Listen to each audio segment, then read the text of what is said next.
Okay, I just wanted to do a little flip through of this journal that I have made.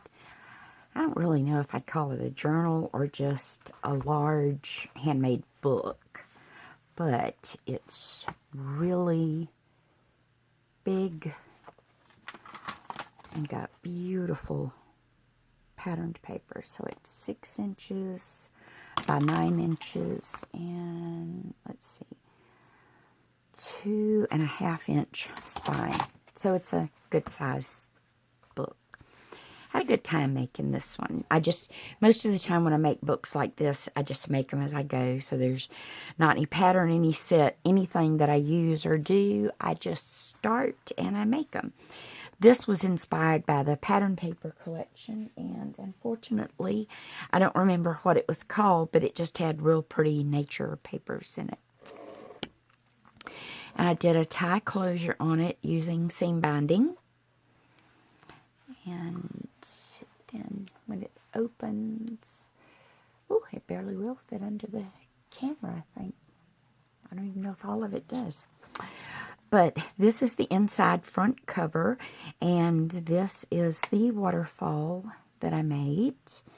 And then each of the little cards flip up, and there's plenty of room for photos, journaling, that sort of thing. I made this, could be left on as a slide, or it could come off and be used somewhere else in the book. This one just kind of clipped on, or it could be left just like that. So it's kind of an either or, doesn't have to stay there and can be used elsewhere in the book if you wanted to. But I just stuck them there because it was easier to keep up with them. So then this page flips open like this to reveal the beautiful butterflies and the written script. And it's got like embossing. I think there was gold and copper and kind of a brass color used. Then this, I wanted to use this part of the scenic paper here. So this is an envelope where you can, and I made it gusseted so it does have a little more expansion to it.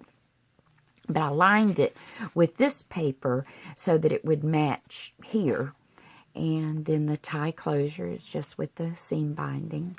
I just like the seam binding because even when it gets crinkled and wrinkled, it still looks good. So no worry about trying to keep it all flat. Then this page opens up. And this half, it was like part of a page in the collection. Then when this opens up, this was the part that had the wording on it, or the verse. And then this is the flap that's a pocket on this side. And this is just where I took some of these were the journaling card pieces, or just the shapes, and I cut them out to make journaling cards. And then this was an extra scrap piece. And then the pocket on this side. And then when it flips over, this is a double pocket that goes this way. Same thing, it's got pieces that you could use to adhere to a page. It could be adhered at a corner and make a tuck spot.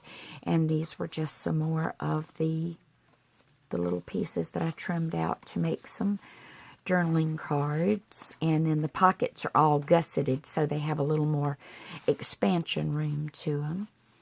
And then the various cards here that I put, but they could be used anywhere throughout the book. I just put them in that pocket because they fit good.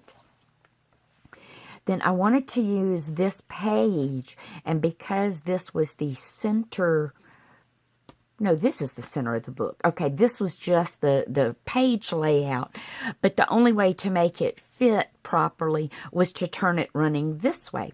But I actually liked how it turned out, so I put it in the book and that's just that 2-page section.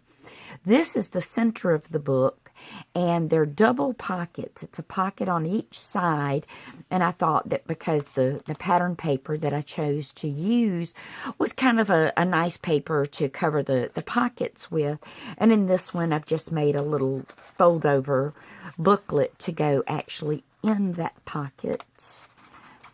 And come on, get back up in there.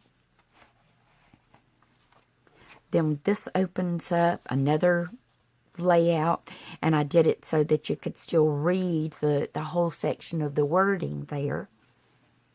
Then this one opens up, and there's a pocket here that's got other parts of the patterned paper. And then this was just because it was the kraft paper, but it was just really pretty, and it was perfect fit to go in that pocket.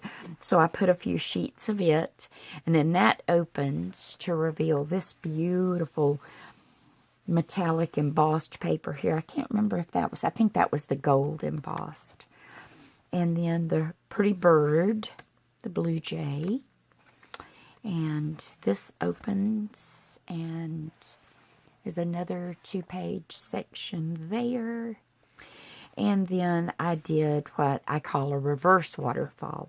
I did the big scene on the top, and then as each of these folds up, it gets a little shorter. I did 4 pages. And then there's still room back here for anything else to go, or it could have just another piece of the kraft cardstock to line that. I just liked the text script on there, so I left it like it was.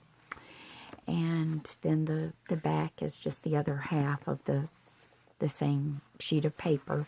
And then the spine was done with a real pretty green cardstock that went with these colors, and I actually gave it a ribbed effect because I just thought that lended itself well for the spine. So that's the biggest journal that I've made to date, biggest overall thickness and size. So I just thought I would share it and show it to y'all.